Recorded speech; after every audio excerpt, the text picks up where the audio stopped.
तो आज मैं आप सभी को यहाँ पर पूरी फिजिक्स का निचोड़ यानी कि केवल 15 टॉपिक ऐसे बताऊंगा कि अगर आपने ये 15 टॉपिक सही से तैयार कर लिए तो आपको आधे से ज्यादा पेपर में इन्हीं टॉपिक से क्वेश्चन देखने को मिलेंगे। क्योंकि मैंने टॉपिक तो 15 ही लिए हैं, लेकिन ये ऐसे टॉपिक हैं जिनसे आपके यहाँ पर जो है लगभग 90 से 120 तक क्वेश्चन बनाए जा सकते हैं। तो किस तरह के क्वेश्चन आएंगे इन टॉपिक से वो मैं आप सभी को बताऊंगा। इसके अलावा अगर आप चाहते हैं कि जितने भी टॉपिक आज मैं बताऊंगा इन सभी का सॉल्यूशन भी चैनल पर प्रोवाइड किया जाए, तो आप सभी लोग जो है वीडियो को लाइक, शेयर और इसके साथ ही साथ चैनल को सब्सक्राइब जरूर कर लीजिएगा, ताकि आने वाली क्लासेस का नोटिफिकेशन भी पहुंच जाएगा आपके पास। और इसके अलावा जब इन सभी का सॉल्यूशन मैं आपको कराऊंगा तो उसका भी नोटिफिकेशन आपके पास पहुंच जाएगा। तो अब ध्यान दीजिए, मैं केवल 15 टॉपिक बताऊंगा। ये ऐसे टॉपिक हैं जो 2005 से लेकर 2023 और इस बार की परीक्षा में भी सबसे ज्यादा रिपीटेड टॉपिक हैं।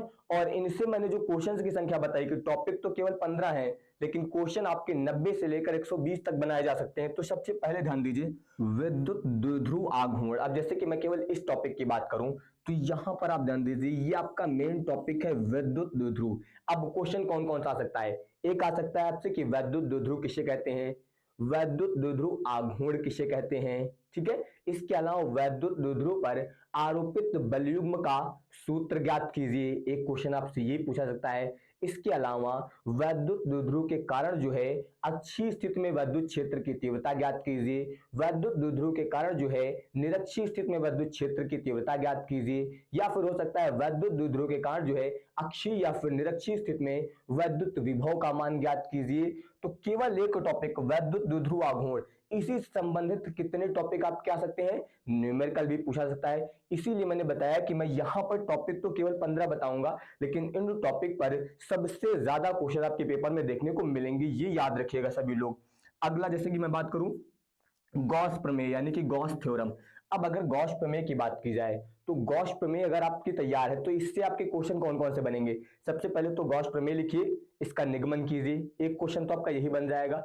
फिर गॉस प्रमेय की सहायता से कूलाम के नियम का निगमन कीजिए, ये क्वेश्चन पूछा जा सकता है। या फिर गॉस प्रमेय की सहायता से जो है किसी गोलीय कोश के बाहर या फिर उसके अंदर या फिर गोलीय कोश के पृष्ठ पर विद्युत क्षेत्र की तीव्रता या फिर विभव का सूत्र ज्ञात करने के लिए आ सकता है।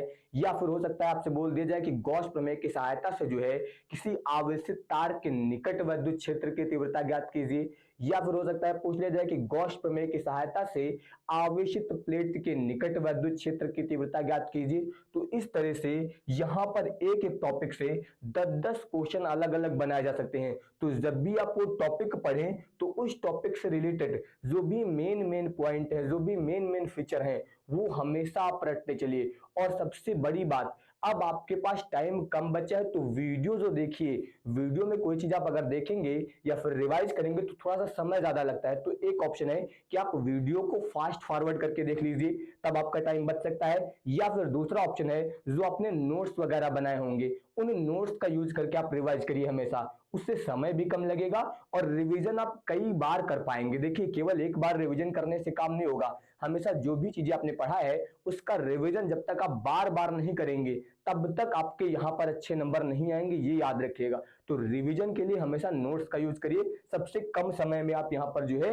रिवीजन कर पाएंगे। इसके अलावा इसीलिए मैंने आप सभी के लिए यहाँ पर सबसे कम यानी कि अगर मैं बात करूं तो केवल 40 रुपीज जो है प्रति सब्जेक्ट आपको पे करना है। यहाँ पर आप बूस्टर नोट्स जो है वो एलवी क्लासेस ऐप से अब ले सकते हैं। यहाँ पर जो आपको सभी सब्जेक्ट, अगर मैं बात करूं जितने भी सब्जेक्ट हैं आपके, Hindi, English, maths, bio, physics, chemistry, सभी के आपको बूस्टर नोट्स मिल जाएंगे, जिसमें आपके यहाँ पर सभी टाइप के बहुविकल्पी, इसके अलावा अति लघुत्तरी, लघुत्तरी, दीर्घोत्तरी सभी टाइप के क्वेश्चन मिल जाएंगे। हिंदी में निबंध, इंग्लिश के आर्टिकल, लेटर, पत्र, कहानी, खंड काव्य, इन सभी से संबंधित टॉपिक आपको यहाँ पर जो है इस बूस्टर नोट्स में आपको मिल जाएंगे। और इसका प्राइस भी बहुत जल्द बढ़ा दिया जाएगा, अभी आपको ये 40 रुपए प्रति सब्जेक्ट के अनुसार जो है वो दिया जा रहा है। तो बेस्ट ऑफर आपका चल रहा है, आप चाहे तो इस नंबर पर कॉल या फिर व्हाट्सएप करके भी जानकारी ले सकते हैं, या फिर डायरेक्ट आप एलवी क्लासेस ऐप डाउनलोड कर लीजिए, वहां से आप बूस्टर नोट्स जो है वो ले सकते हैं। बाकी अब ध्यान दीजिए आगे, अभी मैंने आपको 2 टॉपिक बताए थे, अब मैं बात करूंगा अपने तीसरे टॉपिक यानी कि समांतर प्लेट संधारित्र की। तो तो अगर यहां पर जो है समांतर प्लेट संधारित्र की बात की जाए तो आप सभी को पता है ये एक ऐसा टॉपिक है समांतर प्लेट संधारित्र जिससे आपके पेपर में दो क्वेश्चन ऐसे जो हर बार रिपीट होते हैं। एक आपसे पूछा जाता है कि समांतर प्लेट संधारित्र की धारिता का निर्धारण कीजिए जब प्लेटों के बीच परावैद्युत पदार्थ पूरी तरह से भरा गया हो, या फिर हो सकता है आपसे पूछ लिया जाए कि समांतर प्लेट संधारित्र की धारिता का निगमन कीजिए जब यहां पर जो है प्लेटों के बीच आंशिक रूप से परावैद्युत पदार्थ भरा गया हो, या फिर समांतर प्लेट संधारित्र में संचित ऊर्जा ज्ञात कीजिए। समांतर प्लेट संधारित्र में परावैद्युत पदार्थ भरने पर उस पर क्या प्रभाव पड़ेगा।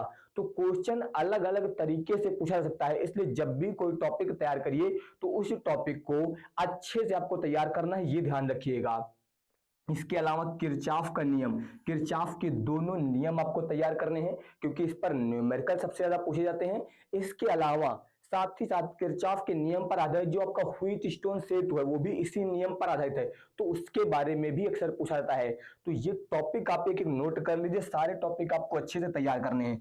अगला टॉपिक में बात करूं तो बायो सेवर्ट नियम, ये सबसे ज्यादा पूछा जाता है। बायो सेवर्ट का नियम लिखिए, इसकी सहायता से वृत्ताकार जो है पास के केंद्र पर विद्युत क्षेत्र की तीव्रता ज्ञात कीजिए या फिर उसके पृष्ठ पर विद्युत क्षेत्र की तीव्रता ज्ञात कीजिए। इस तरह से अलग अलग तरीके से क्वेश्चन जो है आपका इस टॉपिक पर यानी कि बायो सेवर्ट नियम पर जो है वो बनाया जा सकता है। इसके अलावा अगर मैं बात करूं प्रेरण, अब प्रेरण पर ध्यान दीजिए। कौन कौन सा प्रेरण आपका दो प्रकार का होता है, एक स्वप्रेरण, एक अन्योन्य प्रेरण। दोनों की परिभाषाएं पूछी जा सकती हैं, यानी कि स्वप्रेरण किसे कहते हैं, अन्योन्य प्रेरण किसे कहते हैं। साथ ही स्वप्रेरण गुणांक क्या होता है, अन्योन्य प्रेरण गुणांक क्या होता है, इनकी परिभाषाएं। इसके अलावा स्वप्रेरण गुणांक द्वारा जो है यहां पर किसी कुंडली में स्वप्रेरकत्व का सूत्र ज्ञात कीजिए या फिर अन्योन्य प्रेरकत्व का सूत्र ज्ञात कीजिए। तो इसी टॉपिक प्रेरण से करीब 8 से 10 क्वेश्चन आपके केवल इस टॉपिक से बन जाएंगे, ये ध्यान रखिएगा। और इसके अलावा एसी परिपथ, एसी परिपथ का मतलब है प्रत्यावर्ती धारा परिपथ, जिसमें मैंने आपको कई सारे परिपथ बताए हैं। एल परिपथ हो गया, सी परिपथ हो गया, आर परिपथ हो गया, एल आर परिपथ हो गया, आपका सी आर परिपथ हो गया, इसके अलावा एल सी आर परिपथ हो गया। तो जितने भी परिपथ हैं एसी परिपथ मतलब प्रत्यावर्ती धारा परिपथ, इनके आपको ग्राफ पता होने चाहिए। ठीक है, इन सभी में कोण क्या होता है, कलांतर क्या होता है, विभवांतर का सूत्र क्या होता है, ये सारी चीजें याद रखिएगा क्योंकि न्यूमेरिकल तो पूछा जाता है, साथ में ग्राफ भी इन पर अक्सर पूछा जाता है, ये याद रखिएगा। इसके अलावा अगर मैं बात करूं तो विद्युत चुंबकीय तरंगे, देखिए ये आपका छोटा सा चैप्टर है और इसमें सबसे ज्यादा विद्युत चुंबकीय तरंगों की परिभाषा, विद्युत चुंबकीय तरंगों के गुण, विद्युत चुंबकीय तरंगों की अनुप्रस्थ प्रकृति के बारे में पूछा था ज्यादातर। तो ये तीन टॉपिक अच्छे से तैयार कर लीजिए, इनके गुणों के बारे में, इनकी परिभाषा के बारे में, अनुप्रस्थ प्रकृति के बारे में। इसके अलावा विद्युत चुंबकीय तरंगों का जो ग्राफ मैंने बताया वो आपको तैयार होना चाहिए अच्छे से, ठीक है। इसके अलावा सूक्ष्मदर्शी और दूरदर्शी, अब अगर इसकी बात की जाए तो अब आपको पता है जैसे कि दूरदर्शी की बात की जाए, ठीक है, खगोलीय दूरदर्शी, इस तरह से अलग अलग। अब इन सभी में क्या पूछा जाएगा, एक तो इनका किरण आरेख पूछा जाता है। किरण आरेख के साथ साथ आप सभी को पता है कि यहाँ पर इनकी आवर्धन क्षमता के सूत्र ज्ञात कीजिए।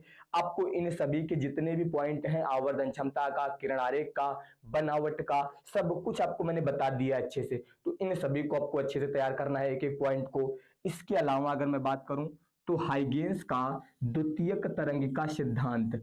अब अगर मैं केवल इस टॉपिक की बात करूं तो एक तो डायरेक्ट ये सिद्धांत आपसे पूछा सकता है कि हाइगेंस का द्वितीयक तरंगिका सिद्धांत समझाइए, डायरेक्ट ये क्वेश्चन आपसे पूछा सकता है। या फिर हाइगेंस के द्वितीयक तरंगिका सिद्धांत के आधार पर परावर्तन की व्याख्या कीजिए, या फिर हो सकता है हाइगेंस के तरंग का सिद्धांत पर अपवर्तन की व्याख्या कीजिए। इस तरह से अलग अलग टॉपिक के द्वारा जो है यहाँ पर इससे क्वेश्चन बनाए जा सकते हैं, ये याद रखिएगा। इसके अलावा अब ये सिंपल से टॉपिक है जैसे कि व्यतिकरण, इसकी परिभाषा, कितने प्रकार का होता है, इसकी शर्तें ये आपको याद करनी है। इसी तरह से विवर्तन क्या होता है, परिभाषा याद रखनी है, कितने प्रकार का होता है, ठीक है। वैद्युत प्रकाश, वैद्युत प्रभाव क्या होता है, इसके नियम आपको सारे याद होने चाहिए, ठीक है। तो ये छोटे छोटे पॉइंट है जो आपको यहाँ पर याद रखना है।